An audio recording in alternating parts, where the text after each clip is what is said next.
ఈ రోజున అతి ముఖ్యమైనటువంటి కార్యక్రమం పోలింగ్ ఏజెంట్స్కి శిక్షణ కార్యక్రమాన్ని విజయవాడ తూర్పు నియోజకవర్గంలో గజ్జ రామ్మోహన్ రావు సారథ్యంలో కేసీఆర్ చిన్ని గారి సారథ్యంలో ఏర్పాటు చేయడం జరిగింది. గత 5 సంవత్సరాలుగా మనందరం కూడా చేస్తున్నటువంటి పోరాటం, ఈ సైకో పరిపాలన పైన మనం చేస్తున్నటువంటి పోరాటం ముగింపు దశ చేరుతుంది.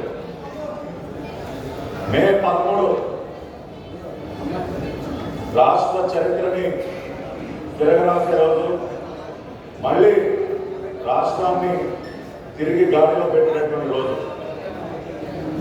రాష్ట్ర వ్యాప్తంగా ప్రజలందరూ కూడా ఎదురు చూస్తున్నారు బటన్ నొక్కడానికి. జగన్మోహన్ రెడ్డి నొక్కేటటువంటి ఉత్పత్తి బటన్ కాదని, భారత రాజ్యాంగం ప్రతి పౌరుడికి ఇచ్చినటువంటి అత్యంత పదునైనటువంటి శక్తివంతమైనటువంటి బటన్ రేపు మే 13వ తేదీన రాష్ట్ర వ్యాప్తంగా మనందరం నొక్కబోయేటువంటి బటన్.